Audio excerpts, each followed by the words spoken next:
All right, we'll start now.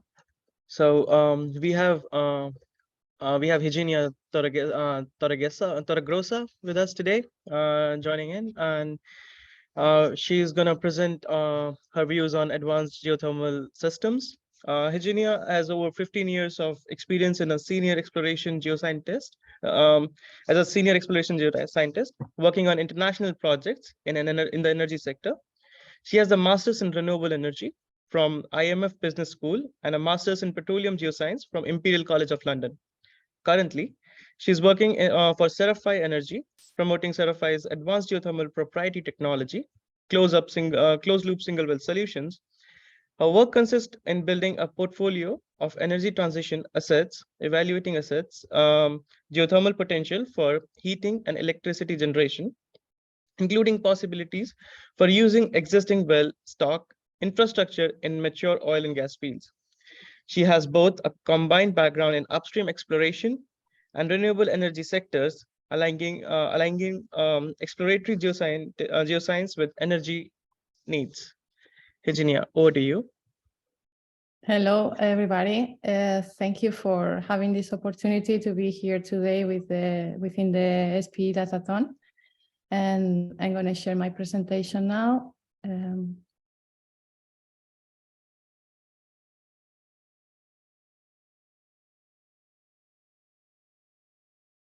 Can everybody see my presentation now? Yes. Okay, thank you. The topic of the presentation today is about advanced geothermal systems. The acronym is AGS. And he already introduced myself, but I'm going to introduce myself again. I'm Higinia Torregrosa. I have a master's in renewable energy that I finished last year from the IMF Business School. I did also a MSc in Petroleum Geoscience in Imperial College London and an MSc in Engineering Geology at the Free University of Brussels in Belgium. Currently, I work as a US projects coordinator in Seraphi Energy, which is an advanced geothermal systems company. I'm based in Houston, and my office is in Greentown Labs. And my experience, I have over 15 years experience working as a senior exploration geoscientist. I'm a geologist, and I work on international oil and gas exploration projects for Repsol in the past. I joined recently in 2022 the SPE Geothermal technical section, and I'm a really passionate person for geothermal energy. Okay. This presentation, this is the outline. I try to answer questions because AGS is not very well known, and my idea of the presentation is like answer the questions for you to have a basic idea what it is. And also just to make clear that this is a high-level presentation, I'm going to give you just basic concepts about, for example, what we do in my company, or other companies are doing in this space, and how exciting it is, okay? Then the first question is, what are conventional and unconventional geothermal systems, and what is AGS? The second question is, what are the competitive advantages of the AGS and also the challenges that these new methodologies are facing? Also, how we repurpose or end-of-life oil and gas wells or failed hydrothermal wells. And I also gonna give what are the current AGS technological proposals. And because the purpose of this datathon is on machine learning and intelligence, artificial intelligence, is how machine learning and AI can help AGS. And final part of the presentation is going to go into the main takeaways for you to recap a little bit the concepts that I'm going to talk about and get a little bit more knowledge about this topic. First of all, I wanted to make the differentiation between conventional and unconventional geothermal systems. A conventional geothermal systems is a geothermal which contains all the necessary components for power production. That means that you will have three elements: heat, fluid, and permeability. And These three elements are existing only in particular locations throughout the world, and they are called classic hydrothermal systems.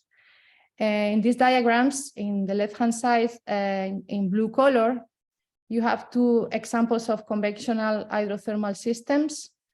The first example is a volcanic setting in which you have hot volcanics, and you have permeability produced by fractures or porous space, in which you inject a cold fluid and you produce a hot fluid.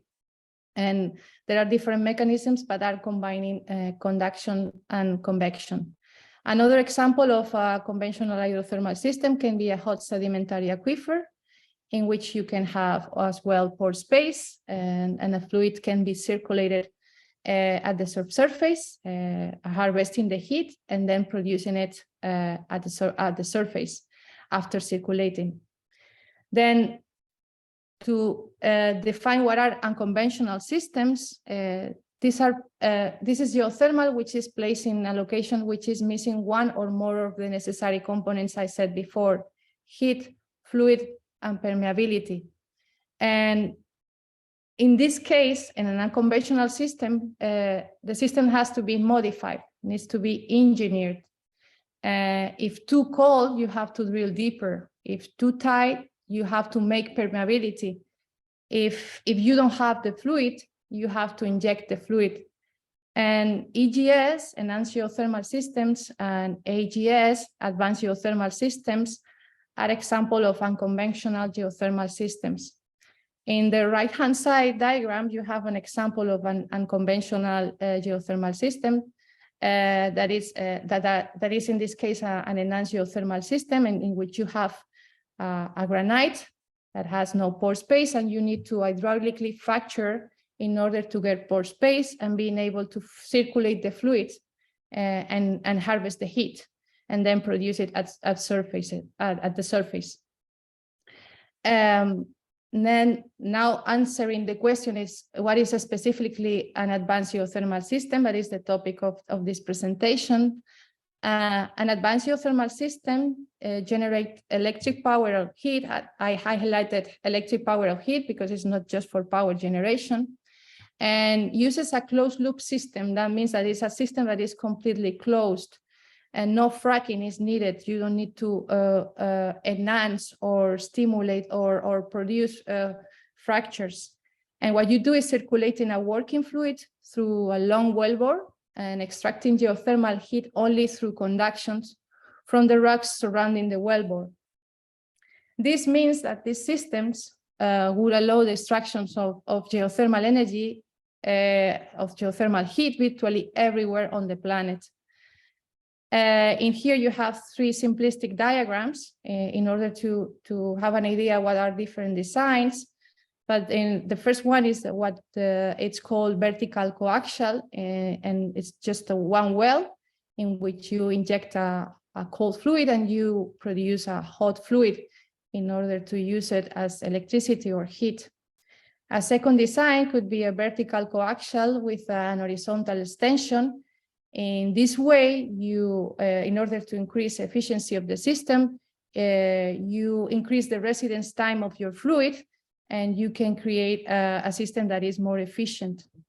And another configuration is what is called U-loop system, in which you have a couple of wells, and in which one you inject a cold fluid and you produce a hot fluid. The U-loop system can have also other modifications. We're going to see in which you can drill multilateral wells. Then if we compare what we call open loop system or classical hydrothermal systems with the closed loop, first of all, as I said before, the open loop systems are geographically concentrated, and closed loop systems are virtually everywhere. Open loop systems are difficult to standardize and scale, and closed loop systems are scalable. Open loop systems have a small surface footprint if you compare with other renewables as wind or solar, but closed loop system can have even smaller surface footprint. Also, the open loop system had limited subsurface life, and the closed loop system can have, because these are closed, a long subsurface life. When you drill a well in a classical geothermal exploration, you have a high exploration risk. In case of closed systems, this exploration risk is lower. Open loop systems require stimulation, and that can lead to induced seismicity. In case of closed loop system, no fracking is involved or stimulation. In case of failure, in hydrothermal systems exploration, there is a costly abandonment. This is not the case for closed loop system. I'm going to explain later on how we retrofit failed wells. In open loop system, a reservoir is required. As I said before, you need pore space or fractures, and you have to evaluate the specific geology and basin analysis. In closed loop system, because it's you don't need a reservoir, no reservoir is required. Open loop systems as well have a high running cost, because it's important, the waste management and also the injection, it's costly.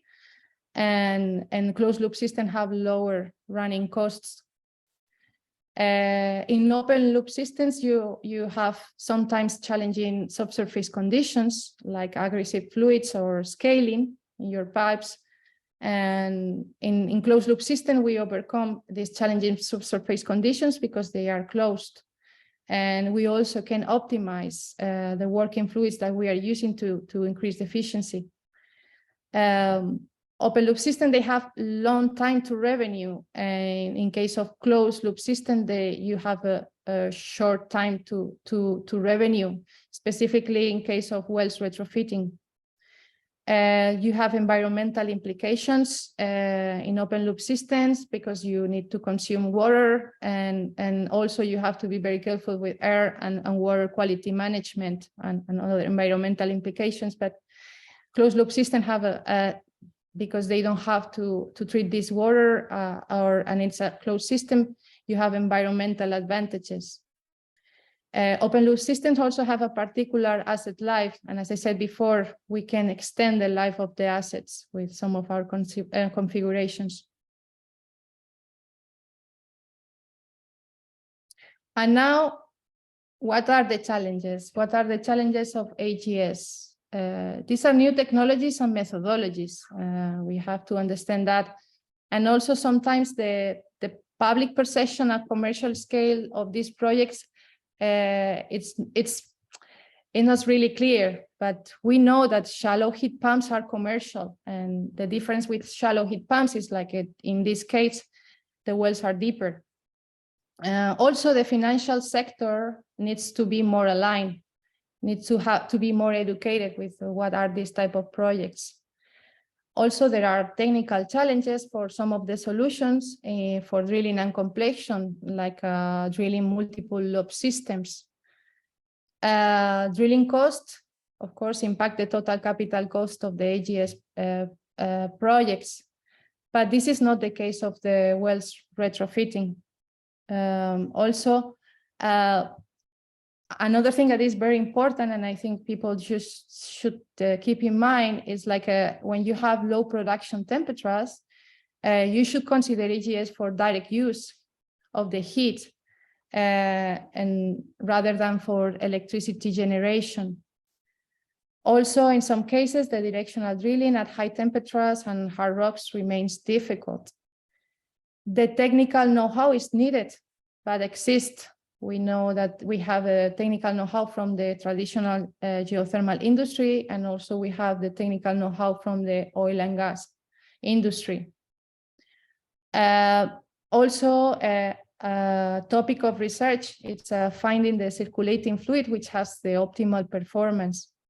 And another important point is from the point of view of generating electricity, there is a need also to increase the performance of the topside equipment, the organic ranking cycle or thermal engines that can be used to produce electricity.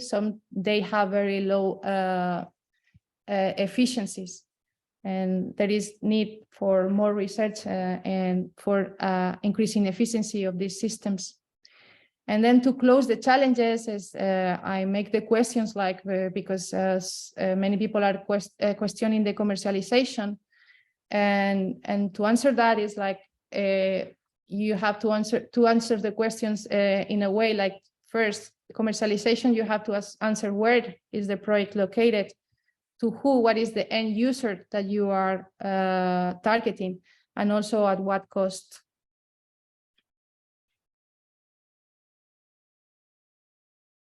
And then now I'm going to talk a little bit about how we work with oil and gas wells retrofitting and also failed hydrothermal wells. And first of all, when we look for oil and gas well, we look for wells that are not producing or wells that are close to abandonment. Our attention over the assets are basically looking at assets that have high to moderate geothermal gradients.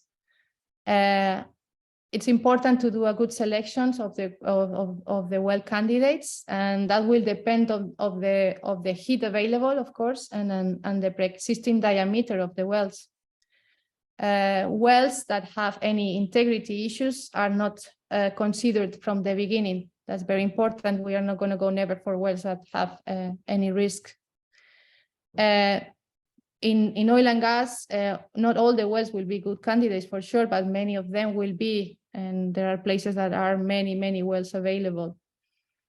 And of course, our main target is to look for opportunities in order to extend the life of the assets and reduce the well abandonment costs. When we go for hydrothermal fail or unproductive wells, in this case, we know that the heat is there because basically they are located in places where the heat or the gradients are known. But sometimes those wells don't find the pore space or the fractures needed, or they don't have enough fluid. In this case, the well diameters are more suitable than oil and gas wells. And every well, every geothermal field has wells that are idle or not producing, and these are the wells that are an opportunity for us.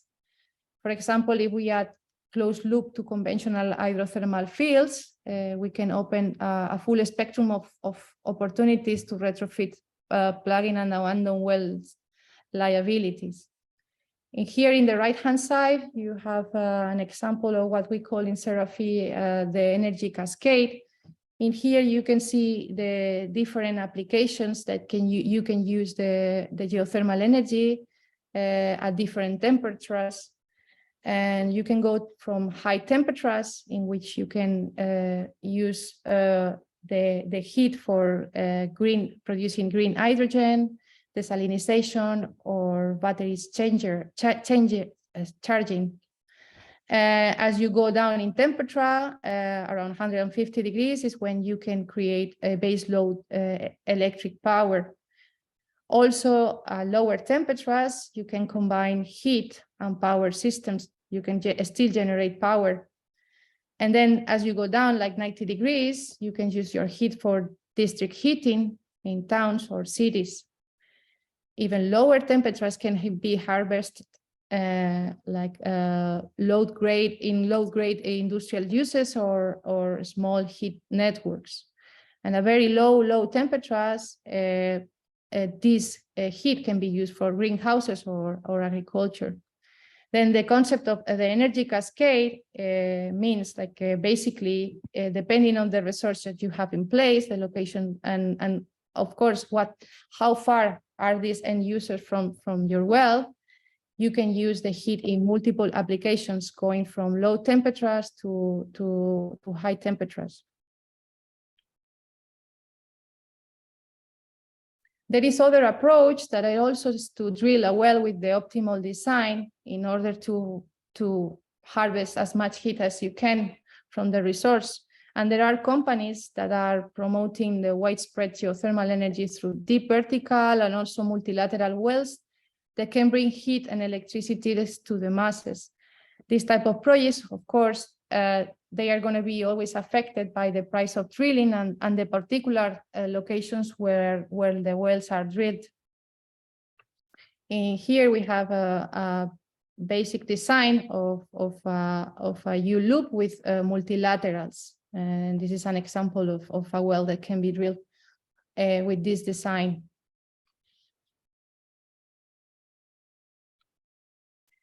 Then doing an overview what could be different technological proposals. There are many more right now for AGS, but I summarize here just the one I found that were like purely closed loop.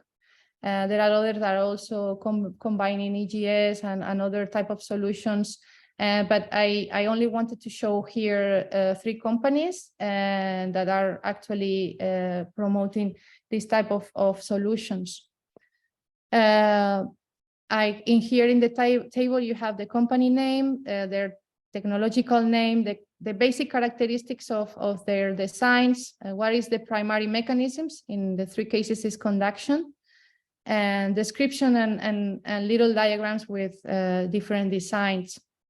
You can also go to the websites of these companies in order to get more information. I just wanted to make a summary just to have an overview of different options.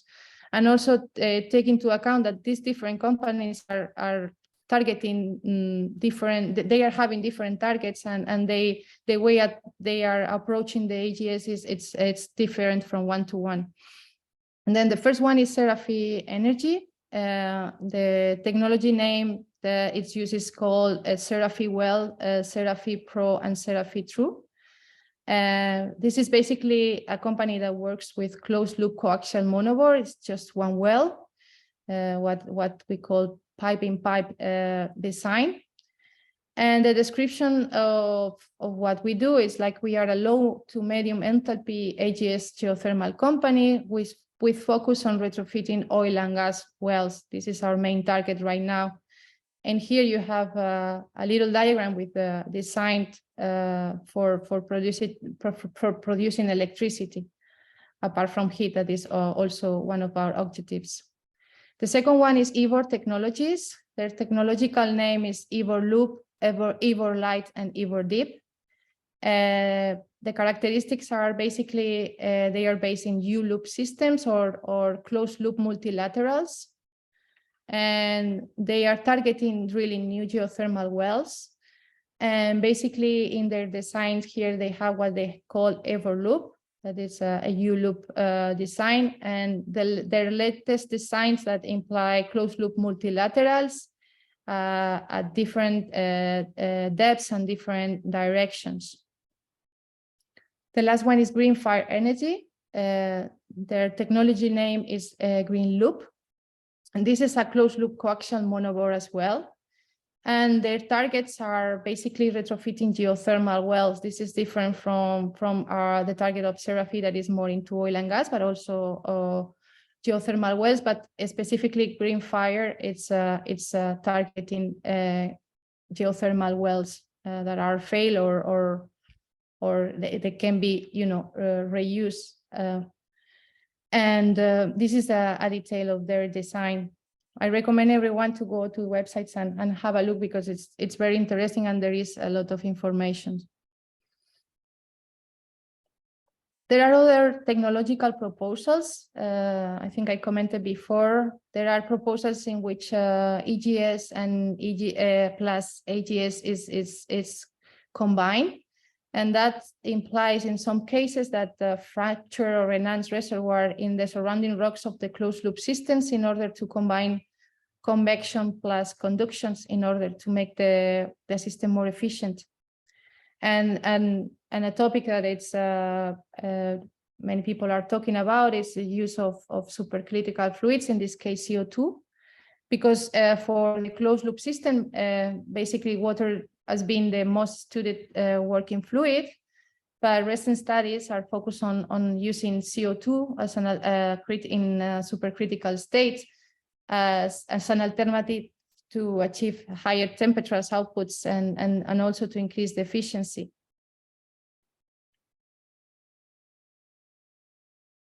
Then how machine learning and artificial intelligence can help AGS. Basically, machine learning and artificial intelligence are useful for analyzing the size of the resource in the ground. And in case of the well retrofitting, we look at the data that is acquired in late stage oil and gas assets, and the volume of data is immense. This data has been acquired through the years, and of course, machine learning can maximize the value of the data in order to identify what are the critical inputs to evaluate your resources and to make predictions. You can make predictions, for example, for the integrity of your system, or you can make predictions for the stability of the thermal extraction. At the end of the day, what you do by using these methodologies is to run different scenarios in which you reach the optimal point where the return of investment makes sense. And I think this is the main idea of how machine learning can help and artificial intelligence to take the right decisions and to get the best return of investment. Then, because we are in the geothermal Datathon, I thought, okay, you guys, the participants, you have a problem statement. And I look at the exercise you are doing, and the competition is broken in 3 phases. And then I thought, okay, well, first one is identify the optimal location for your production well, as you know. And second one is phases is to plan a stimulation design for your well. And then I found interesting the third part of the problem is like trying to find a long-term circulation strategy. And then I wonder, why not to use AGS an alternative for phase 3, sorry, and add a long-term circulation strategy by using an advanced geothermal system.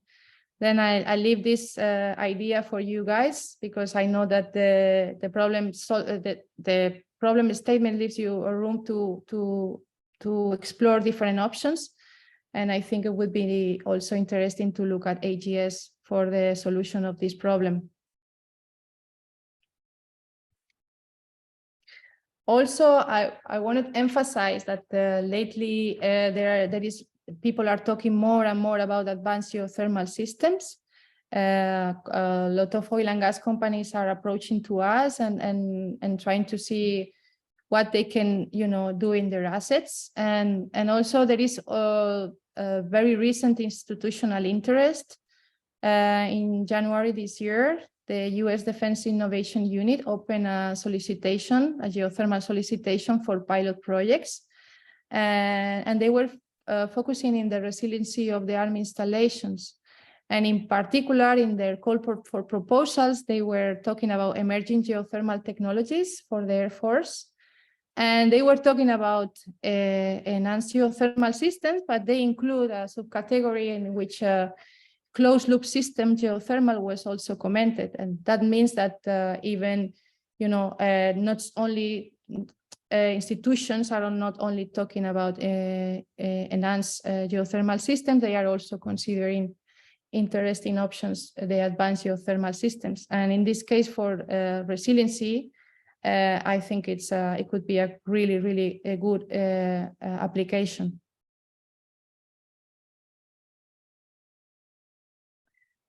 Then I'm going to close now the presentation with the main ideas. And basically, I want to emphasize that AGS is a solution that combines direct heat and power, not just power. And that makes the range of different temperatures that can be harvested are wide. It's an everywhere solution that can, and as I say here, you can do it in different places and also to scale up. If one well, you only get a certain amount of energy, you can drill more wells, or you can reuse wells that are nearby and make it scalable and repeatable.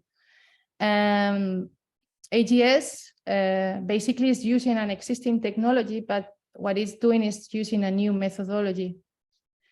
As I said before, when you have low production temperatures, you should consider AGS first for direct use and rather than for electricity generation.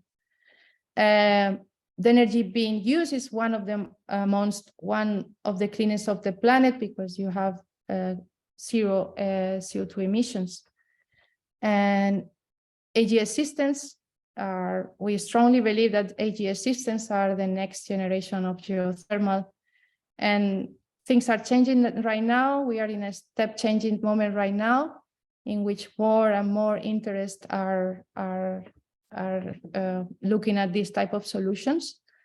And I think it's a really exciting moment for the startups that are working in this right now, and also capturing more and more public attentions. Thank you very much. And this is the end of my presentation. I open now to questions. You can find me in LinkedIn. And if you you see this presentation later on, you can always drop me a line in LinkedIn and you can ask any questions. If you want to know more about Serafi, I will be happy to answer any question. And now that we are here as well. Thank you.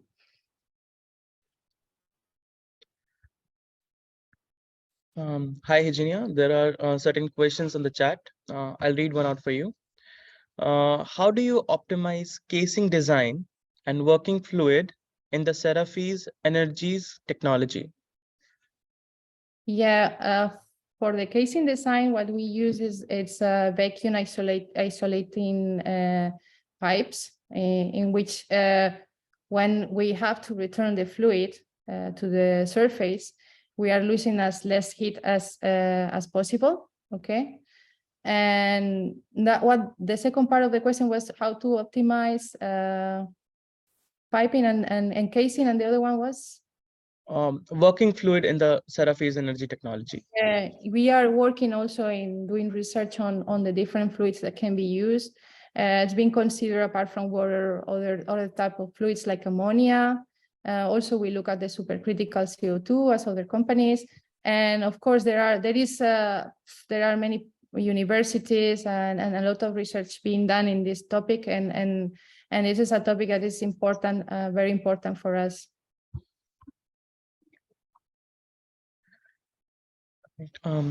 Another question was, because of the slow heat conduction problem, is it possible to commercialize closed loop with required commercial production rate and temperature? Can you repeat the question, please? For sure. Because of the slow heat conduction problem, yes, is it possible to commercialize the closed loop with required commercial production rate and temperature? I suppose what he is asking is, okay, there is a slow conduction and how you can commercialize, adapt that to the slow. As I said before, there are different options, and depending on the well design that you have, you will have, conduction in one way or a different way. And of course, the time that the residence time of your fluid in the subsurface will increase, the heat that you can harvest. Then when we look at the well design or recompleting a oil and gas well, we try to do the optimal design for the well, depending on the gradient you have it in a particular location. And that will depend on a specific location where you are and the characteristics of the well that you are working. And a question for that is, like, in every case, we will look at the best option by testing different well designs, but that, of course, that will depend on where you are in the planet, how hot is the subsurface, and how you can harvest the heat from that place. Right. Another one is anyone working on using the heat in the millions of barrels of water produced in the Permian each day? You are talking about co-produced water. Yeah, this is a very interesting topic. What we do is basically looking at the closed loop systems in which we are not, producing any fluid But also we did a recent study in offshore UK in the North Sea, and we were looking at how we can use going and try to harvest the geothermal energy from a platform over there. And then we were considering just to look at also how to use the geothermal energy from the copper use water, because some of those assets are produced and they have a very high water cut. And also we were looking at this place by using our technologies closed loop. And there is a combination, it can be done a combination from the produced water, from the assets, and as well a closed loop. But in our case, we are more focused on the closed loop systems and not interacting with fluids or producing fluids. All right. Another one is, does Serafi have plans for demonstration project in the near future? If yes, could you share some details? Yeah, I can share the details on that. We have a project that is approved. It's in combination with the Net Zero Technology Center of the UK. It's going to be in the area of Yorkshire in England. And our strategic partners are Halliburton. And this is going to happen in Q2 of this year. We are waiting for some signatures, and the project will start really soon. And hopefully by summer, we can have our pilot demonstrator already in place with evaluating the results. Another one is, in the AGS, we are looking for interaction between the circulation fluid and the fluid in the pores of rock. Or are we looking for non-porous rocks? The wells are completed open hole or are cased and cemented? Okay. Then in our case, what we do when it's, for example, there are two ways of looking at it, a new well or a retrofit well. When we look for a retrofit well, what we look at the actual design and how we can, or recomplete the well or doing a workover and introduce our design and that. And it basically consists in using our technology that is pipe in pipe. And as I said before, we use an isolated vacuum isolating pipe, VITs, in order when we harvest the heat from the annulars, we can produce this hot water and lose as less heat as we can when we produce at the surface. And this is the way that we are working the wells. And then if you go for a completely new well, you can drill, because there are also diameter limitations when you recomplete a well. But if you can, in the second case, when you can drill a fit for purpose well, then in that way you look for the optimal diameter in which you can have the optimum mass flow produced, and you are able to harvest more heat, and also you are able to produce more energy at the surface.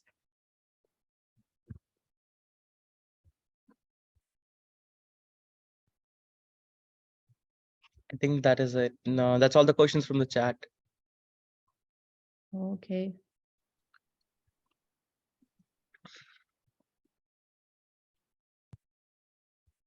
Okay. Thank you for the questions. They were really good questions. Well, okay, I got another one. Is injected cold fluid needed for system conventional is injected cold fluid needed for the conventional geothermal system?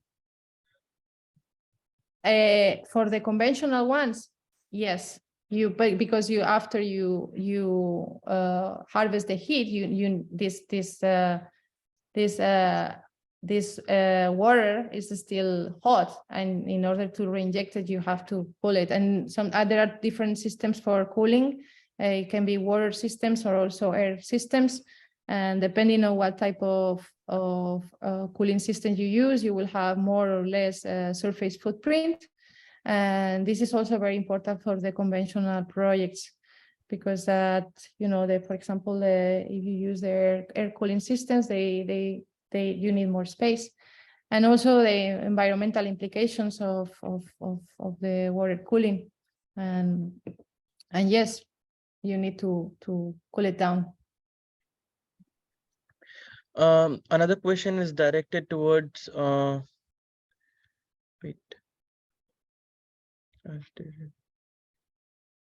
Okay, it has been addressed. Yeah, no more questions from the chat right now. Okay, I encourage everyone that is not seeing this presentation now live, that when you see this presentation, if you have any question, just drop me a line. I will be happy to answer. And thank you very much for this opportunity. Well, that concludes our presentation for today. Thank you so much, Higinia, for your insights on the topic. And if anyone has any questions, they can feel free to ping Higinia on that.